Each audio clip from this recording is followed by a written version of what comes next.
Good evening, all. This is Dr. Dhamik Shinde here from Cura Advanced Physiotherapy, and today we are conducting a webinar on the role of lactation consultant in breastfeeding. So, अपने साथ अब जुड़े हैं doctor Bhavini, who has headed a lactation consultant division of Motherhood Hospitals from Bangalore. So doctor Bhavini, would you like to introduce yourself कि आपको क्या inspiration मिला lactation consultant बनने के लिए एंड कैसे एग्जैक्टली आपने स्टार्ट किया आपकी लैक्टेशन कंसल्टेंट की जर्नी बेसिकली।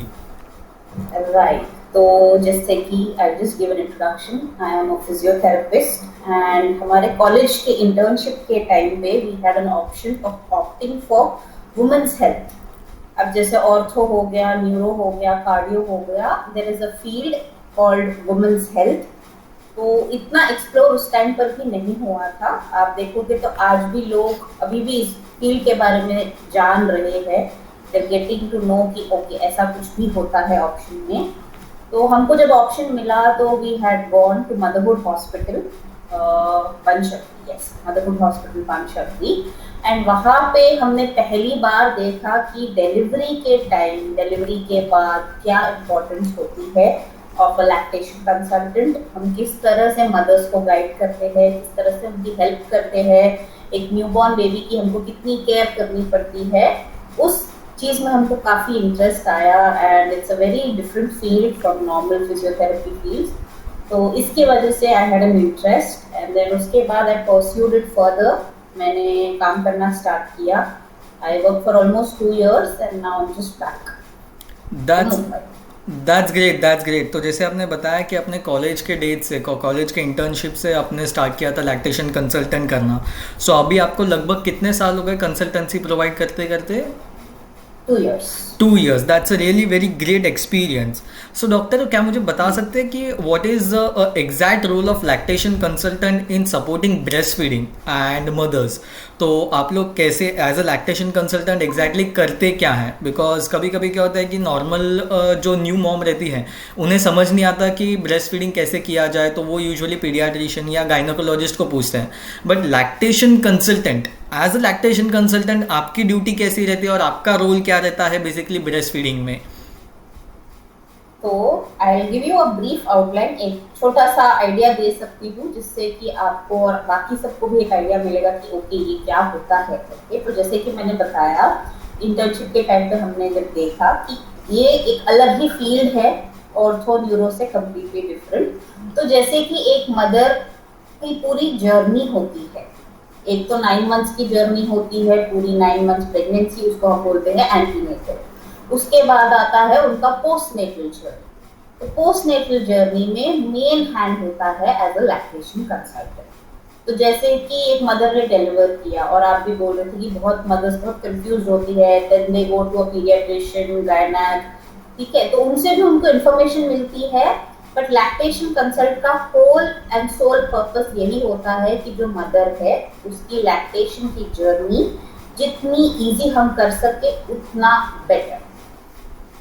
न्यूबॉर्न बेबीज मतलब 2-3 months के बेबी, 6 months पोस्टपार्टम, तो हम सब तरह का देखते हैं। इट्स नॉट जस्ट कि बेबी डिलीवर हो गया और हमारा काम वाक खत्म हो गया, नहीं। उसके बाद तो मेन जर्नी स्टार्ट होती है कि उनको फीडिंग में कोई प्रॉब्लम है या नहीं, बेबी को कितनी बार फीड करना होता है, बेबी रिलेटेड बहुत से अलग अलग क्वेश्चंस होते हैं, वो सारे आ जाते हैं। उसके बाद जैसे 6 months हमने क्रॉस कर लिया तो बेबी का हमको कॉम्प्लीमेंट्री फीडिंग स्टार्ट करनी होती है। तो उस सबको लेकर एक lactation consultant helps a mother along with the gynaec, paediatricians and पूरी एक टीम होती है हेल्थ केयर की। उसमें आता है लैक्टेशन कंसल्टेंट। So doctor, जैसे you were telling the exact duties of lactation consultant कि how lactation consultant, as you are the lactation consultant, help the breastfeeding mothers after they consult with gynecologist, pediatrician and all other people. That's really great. A lactation consultant is one of the upcoming fields which we can say. अभी तक जैसे आपने बताया first question में कि लोगों को इतना पता नहीं चला, but this is one of the major field which is coming and Mumbai में काफ़ी इन सब का स्कोप अच्छा है. So that's really very great thing. So coming to our next question, what are some common challenges which are faced by women who are breastfeeding and how you as a lactation consultant address this challenge. तो जैसे ऐसे ऐसे कौन सी challenges है जो लो breast feeding mother's को लगता है कि नहीं ये नहीं होगा मेरे से, और एज अ लैक्टेशन कंसल्टेंट आप उन्हें कैसे सपोर्ट करते हैं और कैसे आप उन्हें मोटिवेट करते हैं? राइट, सो जैसे आई वाज टेलिंग यू कि इसमें it is not just us, इसमें होता है फैमिली सपोर्ट, वो भी एक चीज़ होती है, पार्टनर सपोर्ट, एंड जो हमारा एनवायरनमेंट प्ले होता है that is very important again.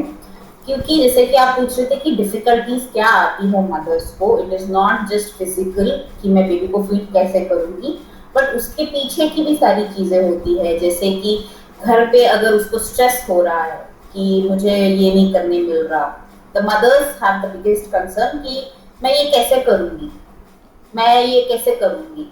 Feed तो हो ही जाता है, बट फीडिंग के अलावा होता है फीडिंग का पोजीशन उनका गलत हो सकता है, उनको निप्पल में कुछ पेन हो सकता है, तकलीफ हो सकती है, which is a very broad topic of issues a mother has. The main issue being nipple pain सबसे टॉप पे आता है। जैसे फीडिंग करने स्टार्ट कर देते हैं तो वो क्यों होता है, या तो गलत पोजीशन की वजह से होता है, या तो मदर ऑलरेडी बहुत स्ट्रेस में है कि ये नहीं हुआ वो नहीं हुआ। जैसे कि होता है इमीडिएट डिलीवरी के बाद शी शुड बी फीडिंग, वो नहीं हो पा रहा तो मदर स्ट्रेस में आ जाती है। स्ट्रेस में आ गई तो उसकी वजह से उनका प्रोडक्शन पे अफेक्ट हो जाता है, बेबी के साथ बॉन्डिंग उतने अच्छे से नहीं हो पाती है। तो ये छोटी छोटी चीजें sum up to become a very big problem. तब हमको उनको इमोशनल सपोर्ट देना सबसे ज्यादा इम्पोर्टेंट है। इसमें 3 चीजें इम्पोर्टेंट होती है कि आप उनकी बातें सुने, समझे और एक्सेप्ट करें। Okay. ऐसा नहीं होना चाहिए कि मदर ने एड्रेस किया अपना इशू बट आपने उसको एक्सेप्ट ही नहीं किया, कि सुन के भी इग्नोर कर दिया। ऐसे लोग होते हैं। तो इसलिए सबसे इम्पोर्टेंट ये तीनों चीजें होती है कि सुनना, एक्सेप्ट करना, और उसके बाद फिर आप उसको सोल्यूशन प्रोवाइड करिए। तो ये तो बहुत छोटी छोटी सी डिफिकल्टीज है, but there are a lot of other difficulties and challenges that a mother has to do. Okay okay. And जैसे आप बता रहे थे कि अभी आपने बोला कि इमोशनल एंड साइकोलॉजिकल सपोर्ट बहुत इंपॉर्टेंट है, तो एज अ लैक्टेशन कंसल्टेंट आप कैसे उन्हें इमोशनली और साइकोलॉजिकली सपोर्ट करते हैं? आप ऐसे क्या उन्हें सजेशन देती हैं, या एग्जैक्टली जब आपके पास कोई अभी अभी just walk me through how a lactation consultancy happen, कि बेसिकली आपके पास एक ब्रेस्ट फीडिंग मदर आती है तो आप उन्हें कैसे समझाते हैं? अभी फॉर एग्जांपल किसी ब्रेस्ट फीडिंग मदर का चैलेंज है कि मैं ब्रेस्ट फीडिंग कर रही हूँ बट मेरा लैचिंग नहीं होता। तो basically latching is the, I guess latching is the nipple attaching to the baby's lips, right? तो just walk me through. I think उसके लिए ना आपको मैंने एक इमेज भेजी है, तो yes put up that image. Yes yes, that is the basic of our lactation consultant. Okay ठीक है, तो जो आप जिस तरह से अटैचमेंट की बात कर रहे हैं तो उसको हम 2 तरह से एड्रेस करते हैं। एक हो गया अटैचमेंट, एक हो गया लैच। लैच का मतलब ये होता है कि अगर निप्पल है, उस निप्पल पे बेबी किस तरह से पकड़ पाता है उसको। Okay. ठीक है, अब आप देखोगे तो I just explain this picture first and then I explain the remaining of the things that you told me. तो सबसे पहले आप जो फर्स्ट पिक्चर देख रहे हो उसमें दिया है करेक्ट अटैचमेंट, एंड जो सेकंड है उसमें दिया है इनकरेक्ट अटैचमेंट। अब इस इनकरेक्ट और इनकरेक्ट के बीच का सिंपल सा डिफरेंस ये होता है कि आप दोनों पिक्चर्स में देखोगे तो बेबी का जो माउथ होता है वो सबसे इम्पोर्टेंट चीज होती है, ताकि वो पूरी तरह से ओपन हो जाए। जब वो पूरा ओपन होगा तो बेबी पूरा मदर का निप्पल और ये जो एरियोला वाला पार्ट होता है वो पकड़ सकेगा। पर अगर बेबी सिर्फ निप्पल पकड़ के बैठेगा ना, बेबी को मिल्क नहीं मिलेगा, और जब बेबी को मिल्क नहीं मिलेगा तो आगे चल के सारी प्रॉब्लम्स होगी। निप्पल पेन, फीड नहीं हो रहा प्रॉपरली, बेबी का वेट नहीं बढ़ पा रहा है प्रॉपरली। तो इसके लिए ये जो एरिया, हम इसको बोलते हैं हम एरियोला, निप्पल एंड एरियोला। ये ब्लैक पार्ट जो होता है, किसी का थोड़ा बड़ा हो सकता है, किसी का छोटा हो सकता है, किसी का थोड़ा लाइट कलर में हो सकता है, उसको स्ट्रेस नहीं लेनी होती है। तो बेसिक लैच का मतलब होता है कि baby attaching on to the areola. Okay, ये होता है लैच। ओके, ये लैच नहीं होता। Okay, got it. ये है हमारा बेसिक, एंड ये है whole and sole of lactation consultants. Okay, ये गलत है, इसके बाद सब कुछ गलत हो जाएगा। ओके, ठीक है, तो that is about the picture.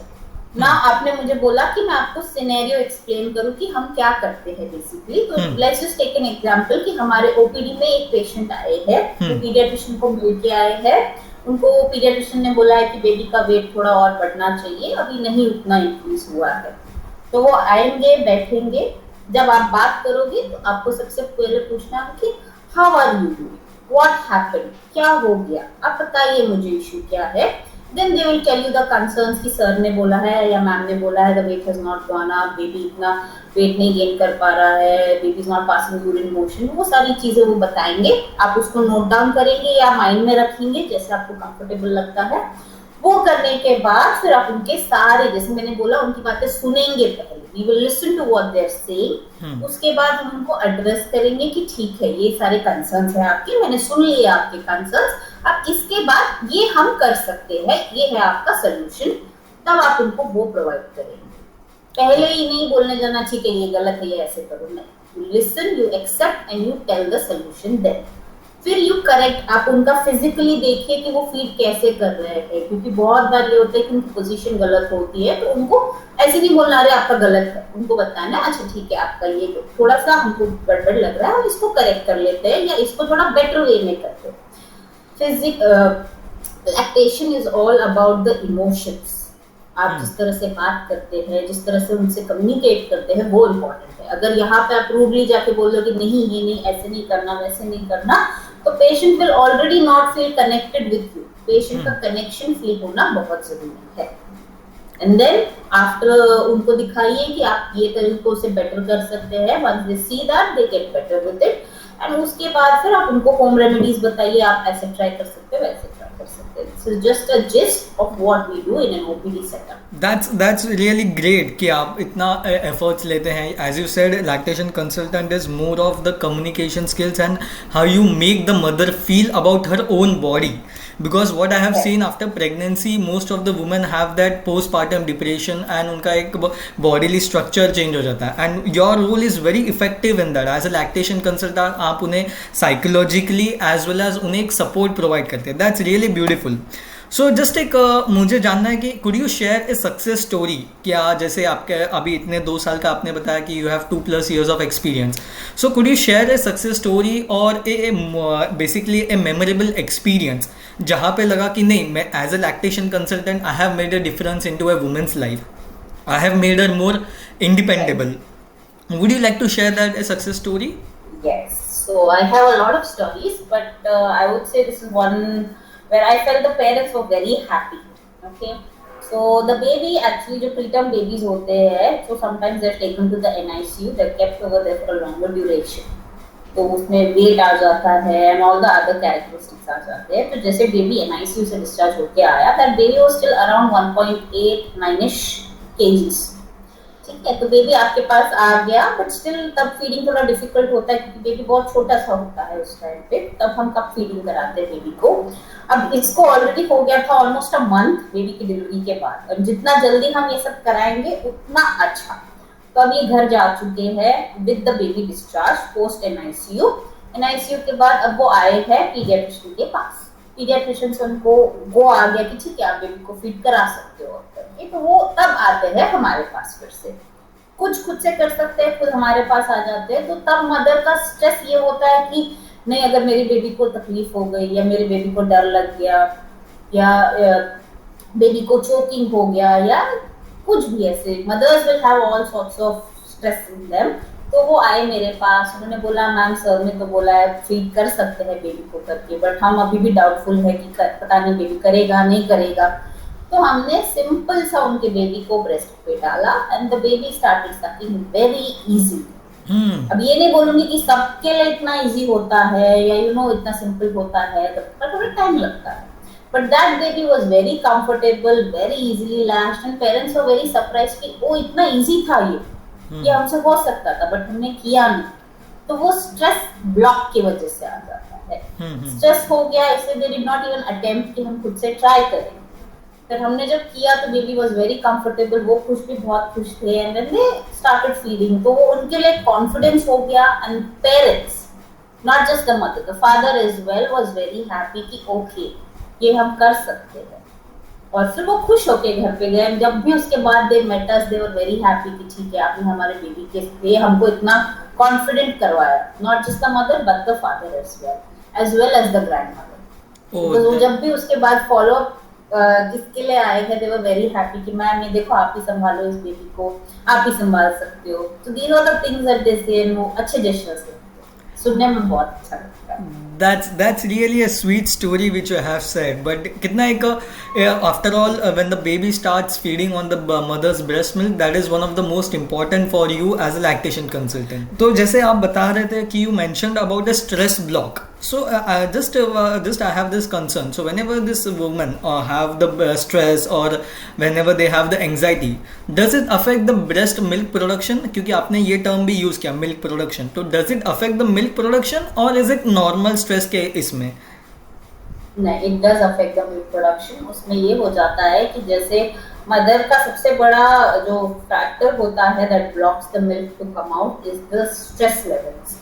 तो जैसे कि मदर को स्ट्रेस हो जाता है, मेरा बेबी नहीं सक कर रहा, नहीं सक कर रहा, नहीं सक कर रहा, this registers in the mind. और जब वो रजिस्टर वैसे होता है तो जो हार्मोन्स होते हैं ऑक्सीटोसिन और prolactin, the main to hormones, they don't work that effectively. क्योंकि जो ऑक्सीटोसिन है वो रिलीज ही नहीं करने देगा। तो जब रिलीज ही नहीं होगा तो मदर को लगेगा मुझे मिल्क ही नहीं आ रहा। प्लस जब बेबी नहीं फीड करेगा तो वो अपने आप कम होते जाएगा। But that is all, it goes hand in hand कि अगर फीड नहीं किया तो ये हो जाएगा, फीड करेंगे तो बेटर रहेगा, even if it is for a little while. Okay. That is the main thing. That's really great. So, doctor, what are some misconceptions among the breastfeeding mothers? Like, and have you encountered such misconception? Like, बहुत सारे जगह पे होता है कि I feel the breastfeeding topic is a little bit kind of not open for discussion. Not in a general public in the way we discuss the back pain or the knee pain or stroke cases. Correct. The breastfeeding topic is still seen as a taboo. So of course whenever there is a taboo associated with one thing, there are also misconceptions with that taboo. So आपके experience में ऐसे कुछ misconceptions आए हैं जिससे mother को लगा है कि नहीं ये ऐसा करूँगी तो ऐसा होगा, या किसी रिलेटिव ने उसको ऐसा बोला है, and how do you tackle with this misconception? So I had a mother, it was a very new case, baby was 20 days का था उनका baby, तो she felt her breast milk is not good for the baby, तो उसने feed ही नहीं किया। Oh my God. Okay. This was the first few of the cases that I saw, and the mother did not feed the baby। 20 दिनों तक उन्होंने feed नहीं किया, 20 दिनों तक baby bottle पे था। तो ये mother का misconception ही हुआ ना कि ठीक है मेरा milk मेरे baby के लिए अच्छा नहीं है। उसके बाद it takes a lot of time, effort, understanding. हमको बहुत से अलग अलग प्रोसेसेस फॉलो करने पड़ते हैं जिससे हम बेबी को फिर से ब्रेस्ट पे ला सके। It took us 1.5 months but the baby was back on the breast. It's a time taking process. This is one. Second होता है कि मैं 4 लीटर का पानी पी लूंगी तो 4 लीटर मिल्क आ जाएगा। This is not at all true. Okay, ठीक है, that is not at all true. या तो मैं 4 लीटर्स ऑफ मिल्क पी लूंगी तो मैं 4 लीटर्स ऑफ मिल्क प्रोड्यूस करूंगी, ये भी नहीं है। पानी पीना चाहिए, अच्छे से पीना चाहिए। Milk should not be over exceeded. Like मैं 4 लीटर का दूध पी लूंगी तो मुझे भी उतना आएगा, उससे कुछ भी नहीं होता है। दूसरा हो गया ब्रेस्ट साइज। मदर्स बहुत कॉन्शियस होते हैं कि मैम मेरा ब्रेस्ट उतना बड़ा नहीं है तो मुझे मिल्क आएगा क्या? बिल्कुल आएगा। Breast milk is not relevant on breast size. These are a few of the thoughts that आज के टाइम पे भी चलते हैं। कुछ ऐसे होते हैं कि बेबी को फीड ही नहीं कराते हैं, they are more dependent on the bottle feeds या पाउडर फीड्स हो गए, उस पे ज्यादा डिपेंड करते हैं कि नहीं बेबी को वो दे देते हैं, बेबी हंग्री है, जैसे ही बेबी रोने लग गया दे दो। These are all misconceptions जो टाइम के साथ जाएंगे, बट इसमें अगेन मदर को गाइड करना is very important. Okay. So coming to our next question, can you share some tips for new moms and how early preparations will help them for successful breastfeeding journey? So सबसे ज़्यादा तो not to stress, not to go to Google and read कि इनको ये हुआ तो मुझे भी यही होगा। अपने फैमिली में सुने हुए stories is not gonna apply on you। सबसे पहली बात तो यही होती है कि मेरी दोस्त को ऐसा हुआ मुझे भी ऐसा होगा, ये जरूरी नहीं है। हर मदर अलग होती है, हर बॉडी अलग होती है, हर बेबी अलग होता है। Tips and tricks follow from the doctor's advice. आप गूगल पे पढ़ के, इंस्टाग्राम पे पढ़ के मत करिए। Talk to a health care professional, वो आपको अच्छे से गाइड कर सकते हैं कि क्या करना चाहिए, क्या खाना चाहिए, क्या पीना चाहिए। इसी के लिए हमारे डाइटिशियंस होते हैं। हम जाके नेट पे पढ़ लेंगे कि ये खा लेना चाहिए, may be that may not suit your body. तो इसके लिए डूज एंड डोंट्स की बहुत इंपॉर्टेंस होती है, तो हमको उस चीज का भी ध्यान रखना जरूरी है.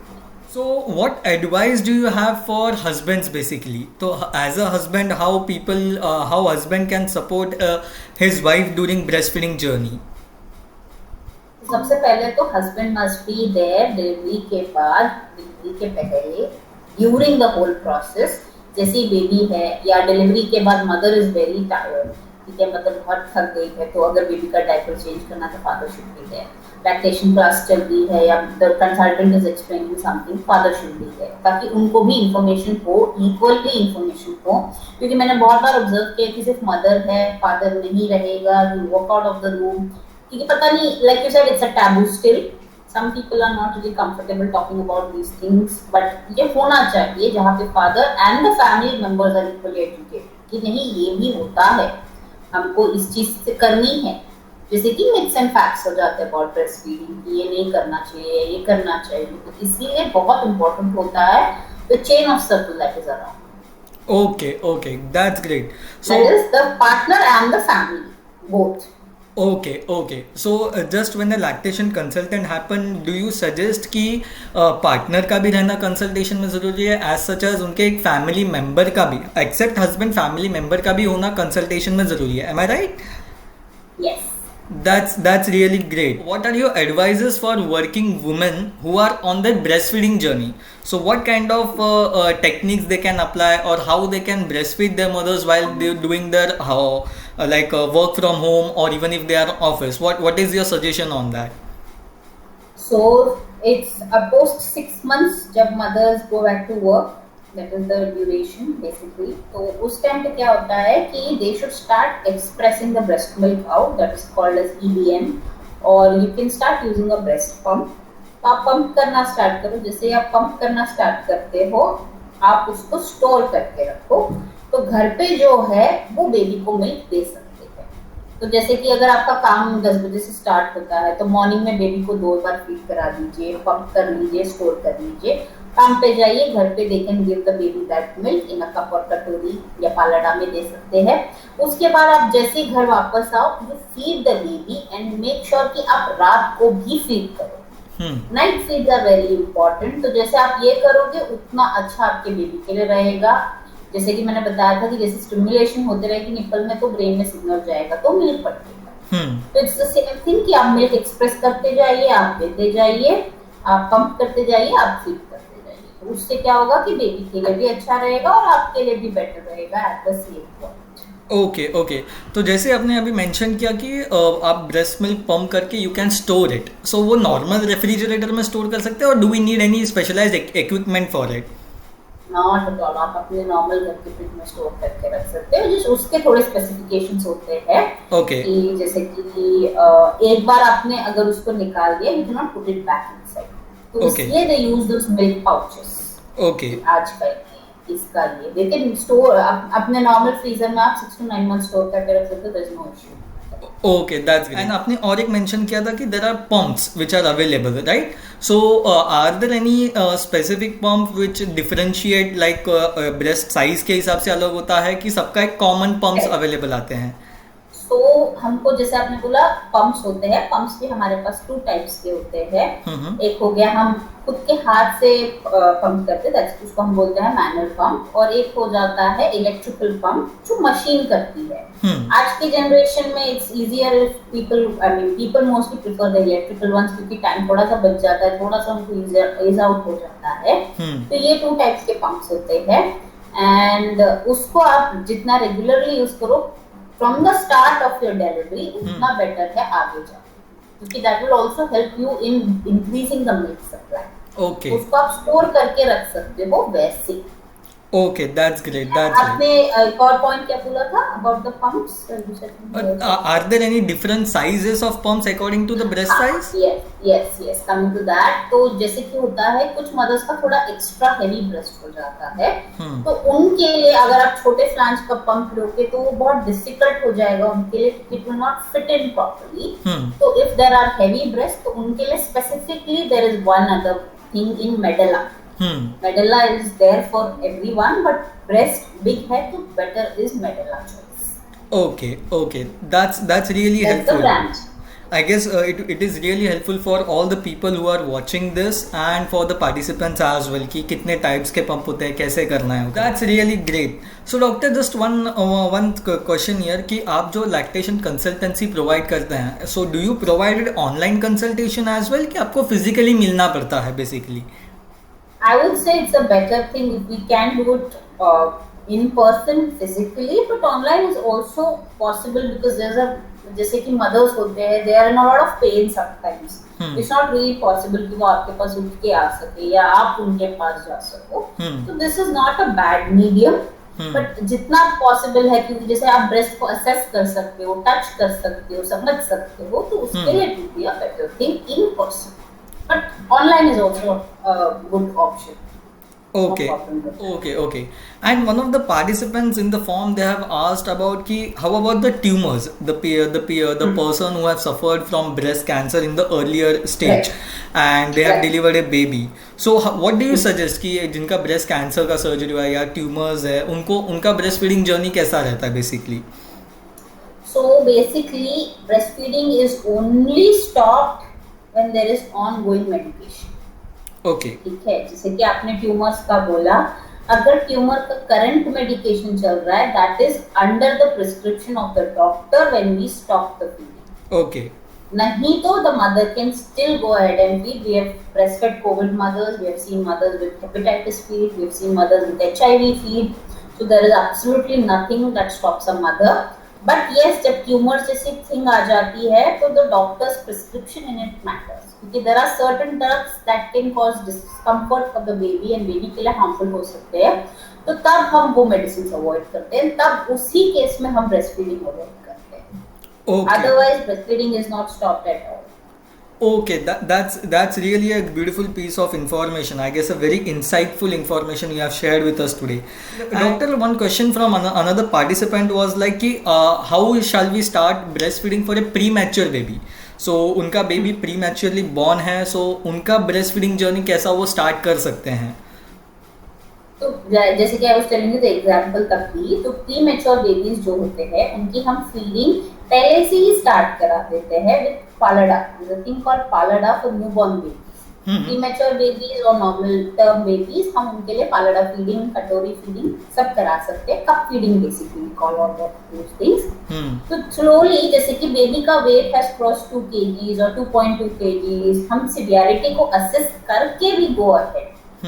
तब हम फिर स्लोली ब्रेस्ट फीडिंग स्टार्ट कराएंगे. It will not be for a very long time. हम एक 2 to 3 minutes 5 minutes every 2 to hours ऐसे रिपीट करेंगे.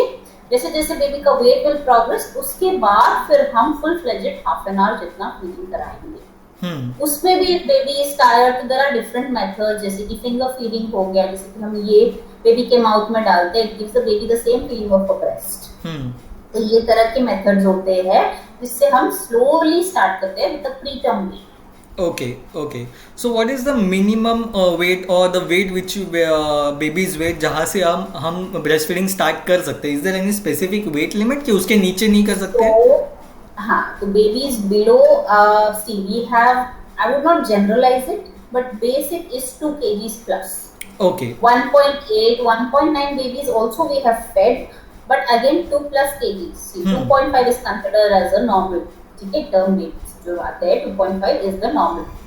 और उसके बिलो होता है तो हमको थोड़ा ध्यान रखना पड़ता है कि ज्यादा प्रेशर तो नहीं हो रहा बेबी पे, बेबी का लैच करेक्ट तो है कि नहीं है. अगर वो सब गड़बड़ हो गई तो baby will not feed that well, और फिर बेबी का वेट लॉस होने का चांस होता है. एंड देन 2 kg से कम अगर बेबी का वेट है तब तो एक्स्ट्रा केयरफुल होने की जरूरत है, क्योंकि that can lead to weight loss. Okay. So depending on the pediatricians also, they play a part here. If they are okay, then we can go ahead for breastfeeding a longer time. But if they are not okay, then we have to make sure कि हम timing बराबर देखें and we assess the situation correctly. Okay, great. And just one last question here. So what time or what year do we stop the breastfeeding? Because one of the participant has asked that question as well. कि हमने एक बार breastfeeding journey हमारी start कर दी, lactation consultant से consultancy भी ले ली, सब okay चल रहा है. So when to stop the breastfeeding? Because some people are saying that even in the elder stage baby breastfeed करते रहता है. So is there any time limit कि उससे ज़्यादा हो गया तो abnormal है, या is there any something like that? There is nothing treating as if normal. Okay, the basic term आप पूछ रहे हैं तो minimum is of 2 years that you should be feeding a breast baby to the breast. But बहुत सारे mothers in 1.5 year because baby start teething. Teething करना start करते तो निपल में पेन हो जाता है, निपल इंजरीज रिकरेंट हो जाती, तो उनको बहुत ट्रबल हो जाती है उस वजह से, then they stop it. There is no harm in that. That's the reason we never say कि you stop it at this time. क्योंकि आप बोलोगे then the patients will be like, the mothers or the family members will be like, नहीं हम इसी पे stop करेंगे, doctor ने हमको बोला है तो हम इसी पे stop करेंगे. नहीं, it should not be like that. But the minimum year is of 2 years. उसके बाद भी you can continue to breastfeed. There is absolutely no problem. Okay, that's really great. So, doctor, do you require for lactation consultant? Do you require any references from pediatrician or gynecologist? So, directly patient can contact you, or whom shall they approach first before consulting you? There is nothing like you need only a reference from any doctor. They can contact you directly also. But जैसे कि हो जाता है in the antenatal state, the gynac will send if there is some nipple problem, and postnatal हो जाता है the pediatrician will see that baby's weight is dropping down or there is some other problem or the mother is very stressed, तो वो खुद भी भेज देंगे. Okay. So in both the scenarios, they can reach to you directly also, or they can come via reference also. There is absolutely no problem. But it is all interlinked. Okay, that's really a beautiful piece of information which you have shared, Dr. Bhavini. It was really nice having a webinar with you, and I hope all the participants as well as the people who are watching this video have got their answers. So, of course, we are going to have one more webinar session. We'll be going in depth, in detail of more topics. Let us know how was the webinar and what all topics which we can cover up in the next time. Thank you, Dr. Bhavini, for your time. It was really having a good time having a webinar with you. Thank you so much.